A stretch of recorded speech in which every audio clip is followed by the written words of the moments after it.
Okay, Jenny D, we are recording. And hello, everybody out in Patreon land. Thank you for being here to support Astrolore. And today, I've got some really exciting news to tell all of you. First of all, let's see. I want to say that Jenny Date is with me. We are going to be producing a series called MoonLore, Astrolore's Moon Series. And you can look forward to this showing up in your Patreon feed on a pretty regular basis, I think, going forward. That's our intention. But before we talk about that at all, I want to introduce you to Jenny. Some of you have met her. Many of you probably have not. But Jenny Date has been studying astrology with me for approximately 12 years. And she is an astrologer in her own right. And I encourage you all to go to hiddenpathastrology.com to check out her website. And she's a great astrologer. So support her. Go get a consultation from either one of us. So that all being said, I'm going to turn the conversation over to Jenny and let her talk about some of the, let you know some of the topics that we will be talking about over the coming weeks and months. Hi, everybody. Laurie, thanks for having me. It's an honor to be doing this with you. I'm really excited. And we get to talk about the moon, which is one of my favorite subjects in astrology. And the moon is something that we all get to see in the sky with regularity, which is one of the things I love about it. It's very tangible. And basically what we would like to do with you all is just address the moon at a deeper level. So we're going to talk about the natal moon, so the moon that's in your chart and the meanings of that. And we'll have an opportunity to look at all the moon and all the different signs. And then we're also going to talk about the phases of the moon. And looking, so new moon through full moon and how those can impact you. And you'll have a chance to see where all the new moons and full moons are going to fall in your chart. So those are the two main topics. And then we're going to also add in other things as necessary, like right now, Mercury's in retrograde. So we would be remiss not to mention that. And we'll have a few other topics that get in there, but that's basically what we're going to be doing. So awesome. Are we also going to, we also, I believe, are going to be talking about the phase of the moon in the natal chart. Mm-hmm. So the phase of the moon that you were born under, that as a separate thing to the phases in current time. Yep. Right? So, we'll start with a lot of conversations about the natal moon and how that shows up in your chart. We're going to be talking about all kinds of things. Before we get into that, this first introductory video, I want to also just address, a lot of you are new. A lot of you are new to this conversation. Some of you have been around a long time and know quite a bit of astrology. But for those of you that are new, I want to just pull up a chart for us to look at here and kind of get a little bit of a grounding into exactly what it is we're looking at with a natal chart. And before I do that, I want to remind you, all of you, to have your natal chart in hand whenever we do these videos. Have your chart, and also the this that I hope you all printed out. Although today I found a massive mistake in it. And I'm so embarrassed. I'm going to have to redo it and put it up for you all to print out again. But on the glyphs, I can't believe. Look at this, Jenny. The Neptune and Uranus symbols are reversed. Ruh-roh. Uh-oh, it's right. That's a pretty major mistake. So if you've got one of those and you've already printed it out, please go in there and reverse it. I apologize. I feel like an idiot about that, but oh well. So be it. I will also fix it and upload another version of it. So right now I'm going to open up a chart for us all to look at together. Look at that, Meghan Markle. Megan. Meghan Sparkle Markle. Sparkle Markle. Sparkle Markle. Okay, so in looking at a chart, some people who are new to astrology, a lot of people I'm talking to, they go online and they get a listing of their placements. And a lot of people that are really looking at astrology haven't even had the opportunity to look at a copy of the actual chart, which what we're looking at here is a map. It's basically just a map of exactly where the planets were at the moment you were born, from the place you were born. So in looking at this chart, little baby Megan was born right here in the center.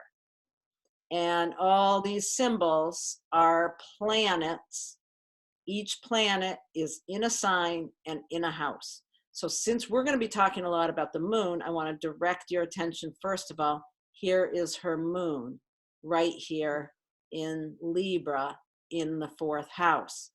That gives us a lot of information, which we'll be talking about as our series goes along, what all these things mean. But I just want you to understand that this is a map of where the planets were. The horizon was basically across here. So these planets are below the horizon. She doesn't have a darn thing above the horizon, but you probably do when you look at your chart. This point right here is going to be the rising sign, is the sign that you will see here. We are working with whole sign houses. We will probably do a video about whole sign houses at some point to kind of make that clearer. Let's see, what else? A lot of people really ask, what is this thing? And this just shows the aspects and angles between the different planets. So as an example, let me just, it's the relationship between the different planets. So for her, we would look for the moon. In your own chart, look at, here's the symbol of the moon here. Here's another symbol of the moon. So from here up through here, these are the aspects that the moon makes to other planets.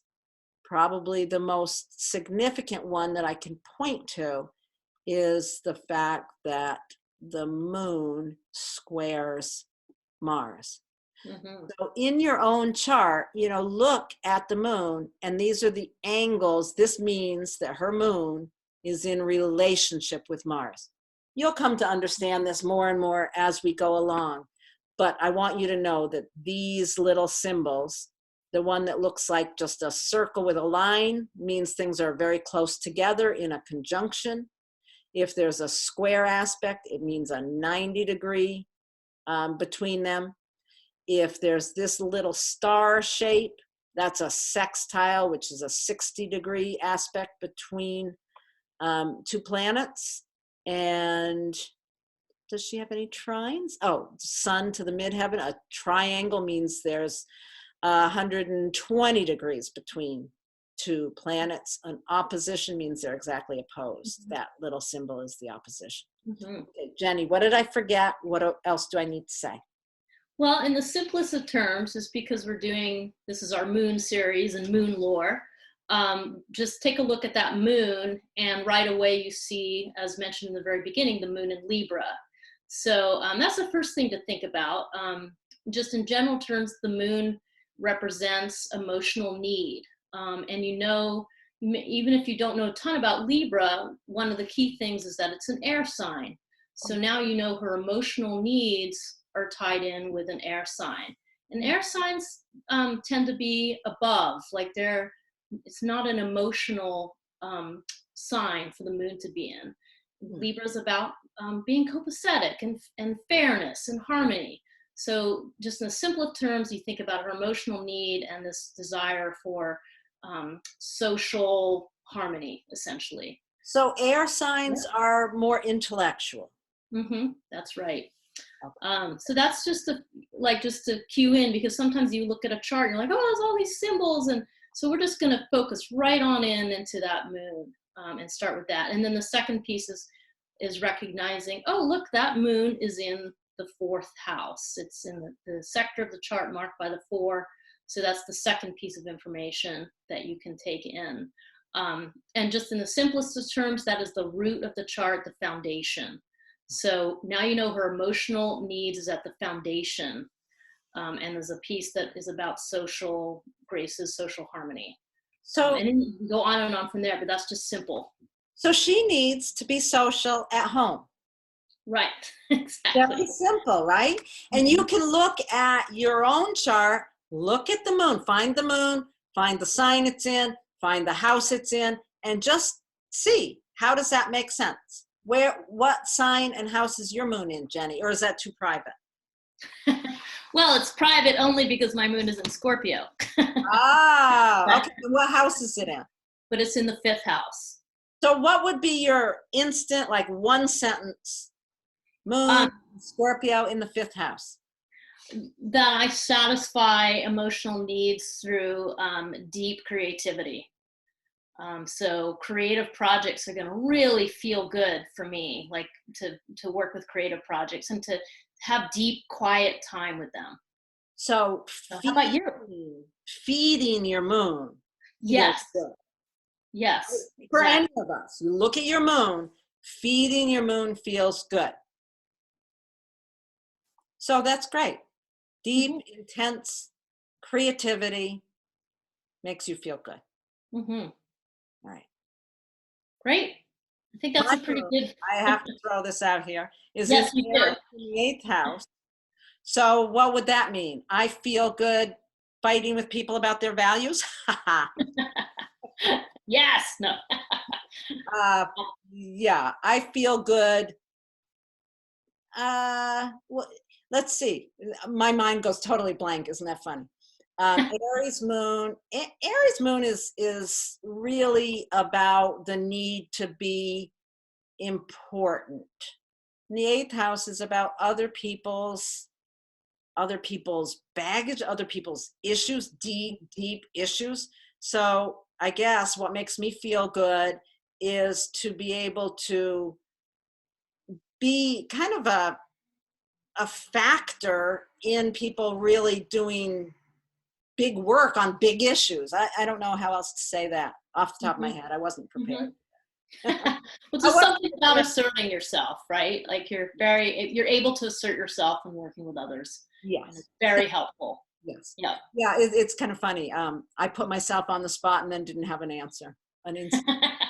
Okay, so that's kind of, I think, concludes our just quick introduction to this series, introduction to a chart itself. We'll be talking about the moon. Any last minute words of wisdom, Jenny Date? Oh, just get ready for the next recording, which we're going to be focusing on the new moon in Pisces. Oh, you know what? I do want to say one other thing right before I close up, and that is that the way Patreon is set up, you know, there's different levels. You know, some people pay $1 a month, and that basically just gives them the ability to read the posts every day without having to go to Facebook, okay? At the $5 level, I've been doing this once a month video, which will continue. These videos, technically, my intention is to have them at the $10 level. However, to begin with, while Jenny and I are kind of learning and going through our own process of getting this into a smoother path, I'm going to make this available to everybody $5 and up. So yeah, I'm glad you're here. I'm glad we have this opportunity to do this. Thank you, Jenny. Thank you. We'll have another video very soon. See you next time. All right. Bye-bye. Let me see if I can quit this. Okay, stop.